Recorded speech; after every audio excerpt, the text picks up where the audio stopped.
Okay, so today we're going to solve this problem. What is the intersection of all the open intervals containing the closed interval 0, 1? Justify your answer. So recall that in problem 1, we defined an open interval and a closed interval. Now, if you haven't seen that video, I will recall those definitions for you. So the closed interval 0, 1 is the set of all x in the real numbers such that 0 is less than or equal to x is less than or equal to 1.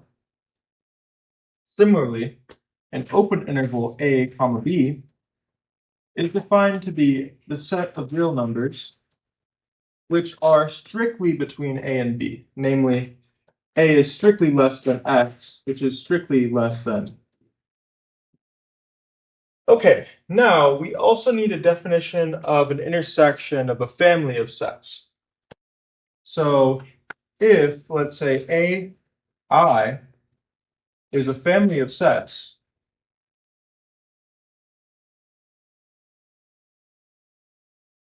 with some index I,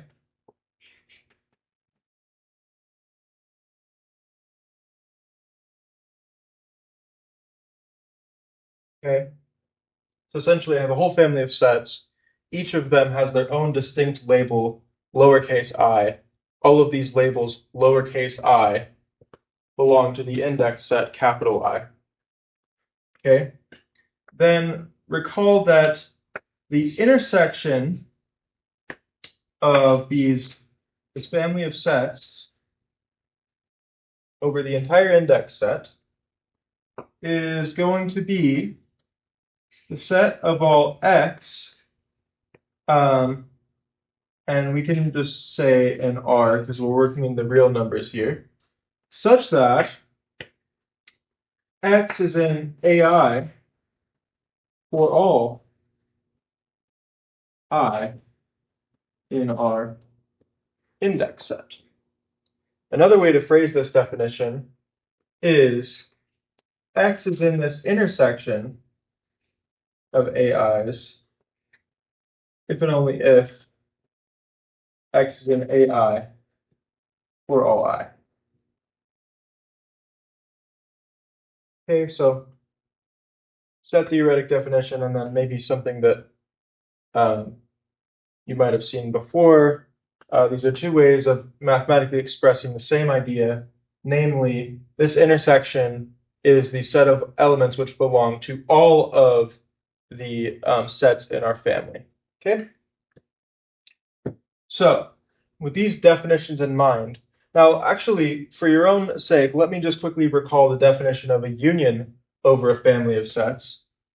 If I were to describe a union over an arbitrary family of sets, then I would simply replace this for all symbol with a for some. Okay, and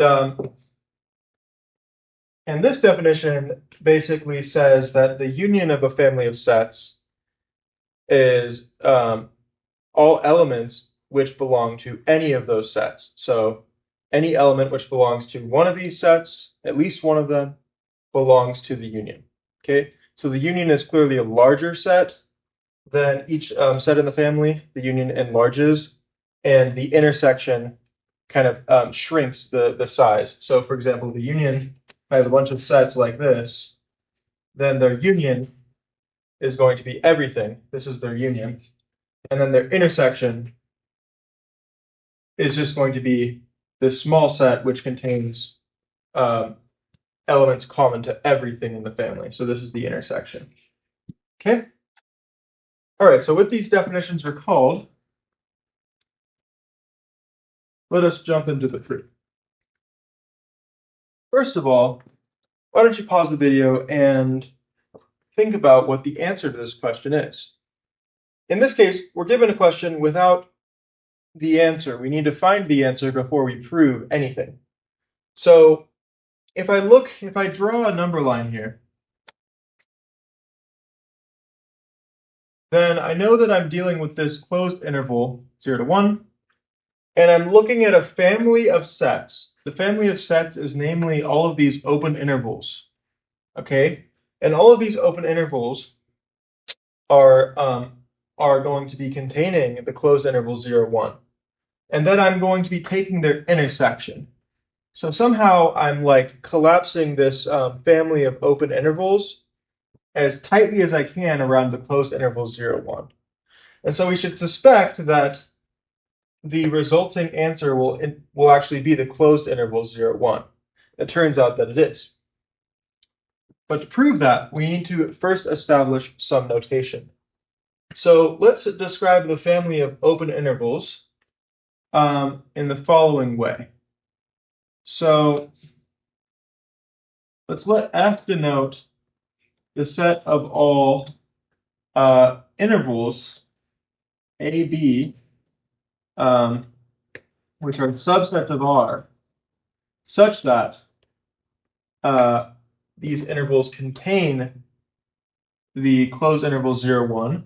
So I need to require that A needs to be less than 0 and B and 1 must be less than B. Okay? So let's pause for a second and just check that this is the correct definition for our family of intervals. So note that A, B open interval contains the closed interval 0, 1 if A is strictly less than 0, okay, and B is strictly greater than 1. Namely, I can't have like less than or equal to here because, for example, if I had 0, 1 like this, then actually this set will not contain the closed interval 0, 1 because the closed interval contains its endpoints, the open interval does not. Okay, so this is the correct, with the strict delimiters here, this is the correct definition of our family of open intervals. And now we're going to take the intersection over this family. Okay, so basically, I'm going to look, let's see about the notation here. So I claim that the intersection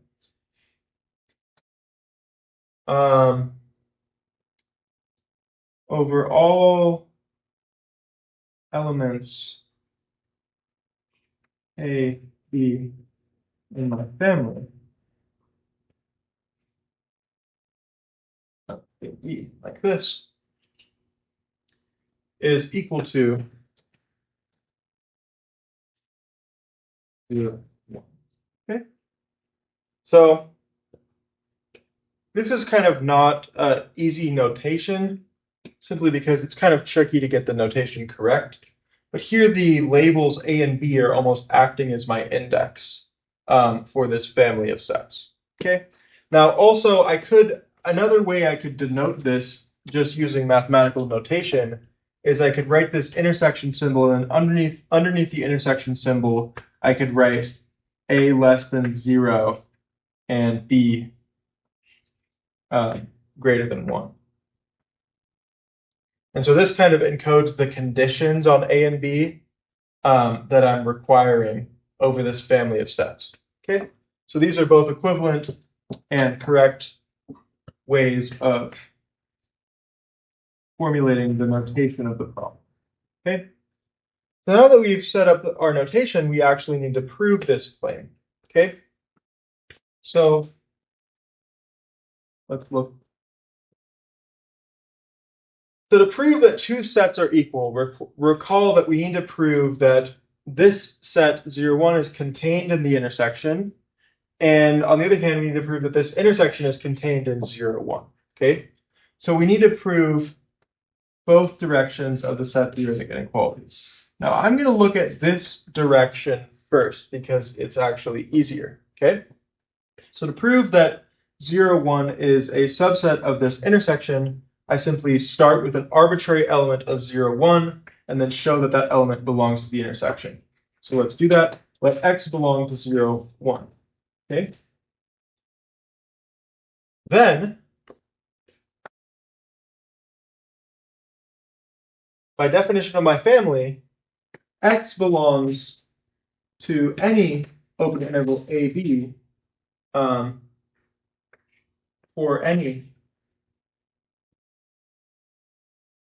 for all open intervals AB in my family. Okay? So this is by definition, right? Because of how we've structured this definition, then any number which is between 0 and 1 must be between A and B. Because if I just quickly look at where X lies, it lies between 0 and 1, and therefore it automatically must lie strictly between A and B by the definition of my family. Okay?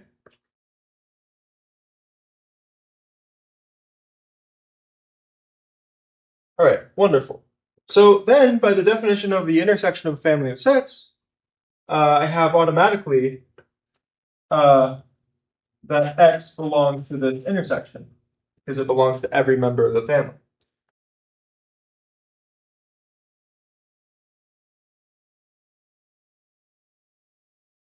Okay? So this direction was a little bit more straightforward. Let's try to tackle the other direction.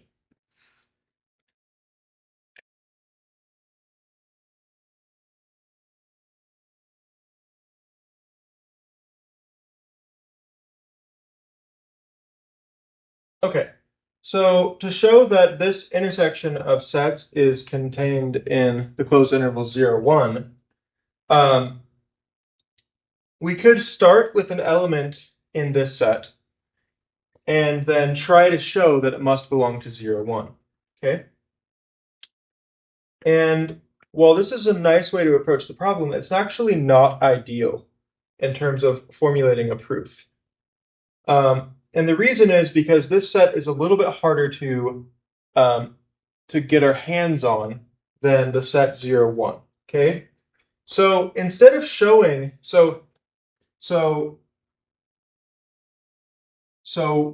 instead of proving the logical statement, so let's say we need to show that X is in this intersection, and I'm just going to omit the notation and just write the family of AB implies X is in 0, 1. Okay? So this is the logical statement that we need to prove in order to be done. Now, this statement is a little bit hard to get to work, and if you tried it on your own, you'd find that if I assume that X is in the intersection of this family, it's not exactly clear like how to proceed logically. So it's much easier if we just start from this assumption that X is in 0, 1. So the way we're going to attack this is through something called the contrapositive. So this claim is logically equivalent to showing the following.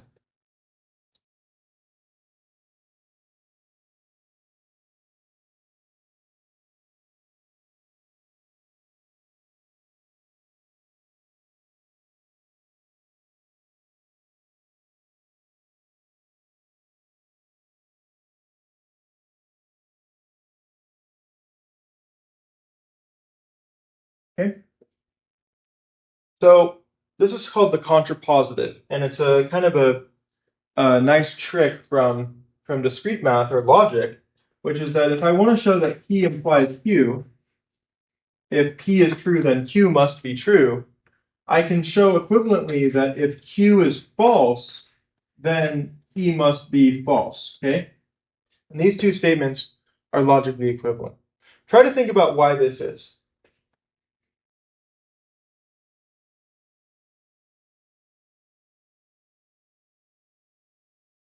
So the reason why this is true, intuitively speaking, is that I want to show that 0, 1 is in some sense larger than this set.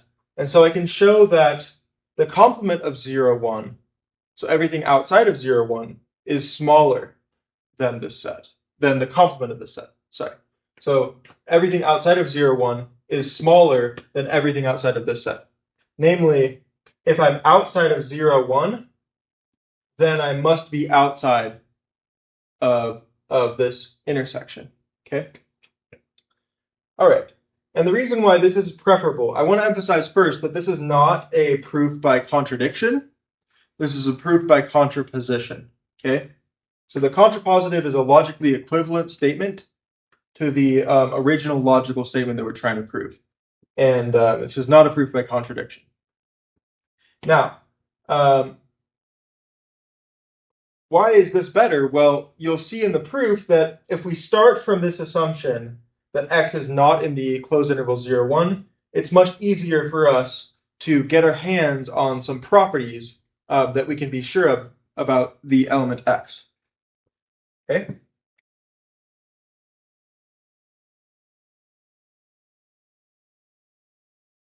So, namely, that suppose that x is not in the closed interval 0, 1. Then we know that x cannot be between 0 and 1. So x is either strictly less than 0 or x is strictly greater than 1. Okay. And then we can, if we draw out the number line here, here's 0, 1, and here's x, which is somewhere outside of our closed interval 0, 1. The idea is that to exclude x from this intersection, we just need to demonstrate one of these sets that x doesn't belong to. Because if x does not belong to a single one of these intervals, then x will fail to belong to their intersection. Now, if I look at the point x, graphically speaking, then I can demonstrate an interval that x does not belong to simply by sandwiching it between x and 0. Similarly, if x is on the right side of 1, since I know that x is strictly greater than 1, I have some space. If x were instead on this side, I have some space between 1 and x, and that space allows me to sandwich an open interval in between x and the closed interval 0, 1. So let's see how this is done.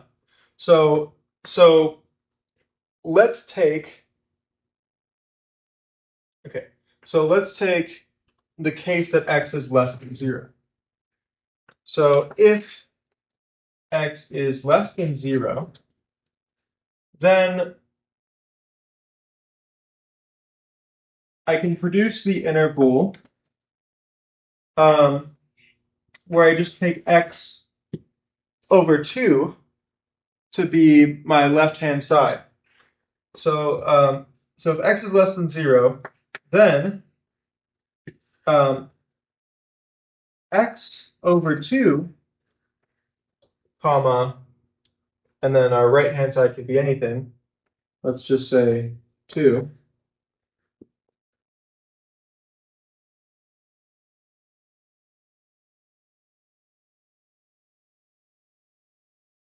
Yeah. Then this interval is going to contain 0, 1, right? Because x over 2 is negative, so it's strictly less than 0, and 2 is strictly bigger than 1. So it will certainly contain, the closed interval 0, 1. And then finally, note that that x does not belong to this open interval x over 2, 2. Okay? So since x does not belong to this open interval x over 2, 2, and this open interval belongs to our family F, this tells me that x does not belong to the intersection over our family of AB. Okay? So since x does not belong to one of the members of this family, it fails to belong to the intersection. And that proves the contrapositive direction in the case that x is less than 0.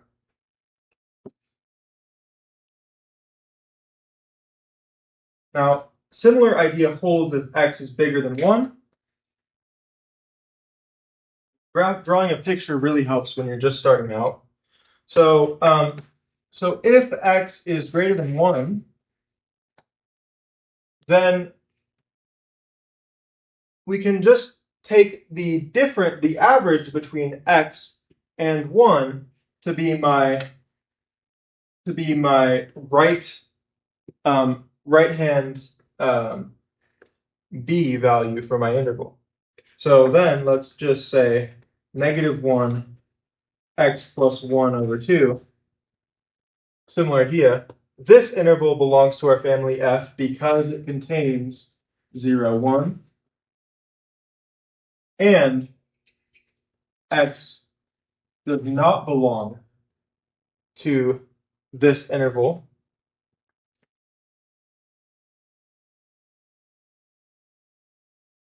Okay, and this is since x is strictly bigger than x plus 1 over 2. Okay? So, with this in mind, we have produced an element of our family. It's an element of our family because of this statement. It contains the closed interval 0, 1. And we found an element of our family which excludes x. Okay? So this tells me that x cannot belong to the intersection over the family because it fails to belong to one of its members. All right, now this concludes the proof. We've proven both directions of the set theoretic equality. We've proven both set inclusions, so therefore we've proven that these two sets are equal. Now notice that the difficult direction took some work, and the reason why is because we needed to construct an element of this family that specifically excluded x. And so we needed to pin down x in order to do this. We needed to fix x. So assuming a statement about x which is concrete, such as x does not belong to this closed interval, this concrete assumption allowed us to proceed forward because it allowed us to garner more information about the x that we've kind of pinpointed and fixed. And then once we've garnered this information, we can use that information to build an element of our family which excludes x. All right.